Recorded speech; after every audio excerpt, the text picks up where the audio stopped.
cette tendance, ce mouvement qui tend à rejeter la Bible, à retourner dans la religion africaine, est une chose qui peut encore pousser la colère de Dieu à se manifester contre les Africains. C'est vrai qu'il y a une domination sur l'Afrique. C'est vrai qu'il y a une oppression, mais la solution n'est pas au retour à la religion africaine, non. Mais la solution est au retour à Dieu. C'est le réveil, comme le prophète Israël l'a dit. Et pour cela, j'aimerais qu'on lise Ézéchiel 29 et Ésaïe au chapitre 19.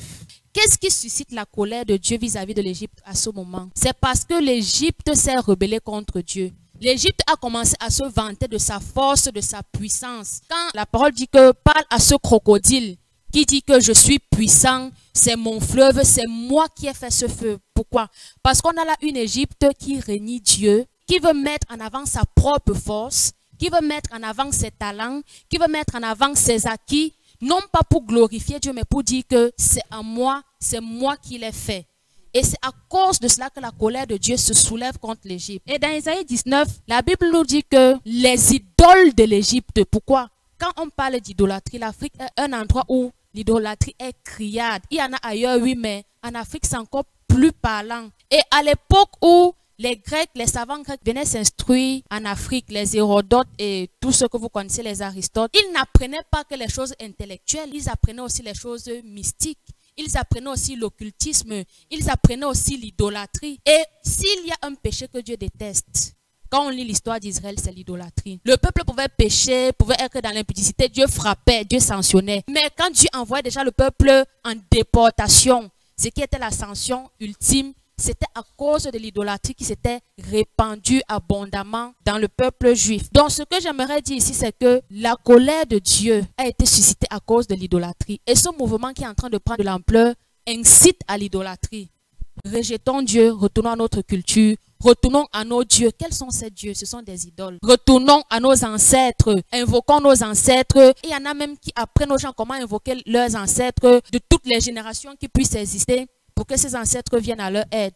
Ce sont des choses qui ont suscité la colère de Dieu. Et c'est à cause de cela que Dieu a déclaré les paroles que je vais susciter la guerre entre frères. Quel est le pays ou alors la zone où les frères se font la guerre? Comme en Afrique. Quelle est la zone où, quand quelqu'un se lève avec une idée pour porter l'idée en avant, celui qui le tue, c'est son frère qui est à côté. Regardons les présidents africains. Tous ceux qui ont été tués, qui ont voulu lever la tête contre l'Occident, ils ont été trahis par ceux qui étaient auprès d'eux. Le frère contre le frère. Regardez ce qui se passe. Une ville se lève contre une autre ville. C'est l'histoire de l'Afrique. Un peuple se lève contre notre peuple et pourtant nous sommes tous frères. Parce qu'on a suscité la colère de Dieu. Mais depuis que la parole de Dieu est entrée en Afrique, on voit que l'idolâtrie a reculé. Et plus l'idolâtrie recule, plus on s'approche de Dieu.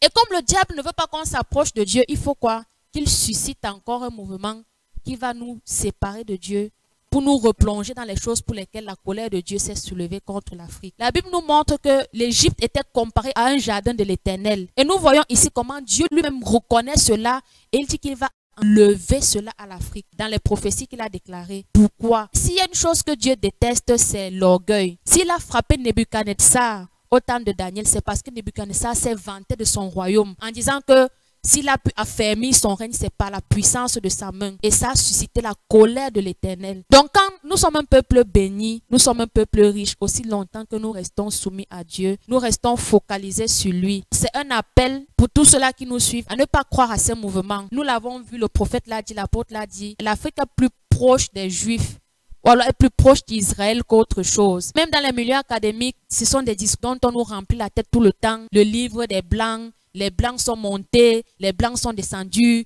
Oh, vous êtes bêtes, vous êtes ignorants, vous parlez des choses que vous ne connaissez pas. C'est vrai que l'Occident s'est servi de la Bible pour assujettir l'Afrique. On ne peut pas le nier. C'est vrai. Mais qu'est-ce que l'Afrique a d'abord fait qui a suscité toutes ces choses contre l'Afrique? Donc, amen.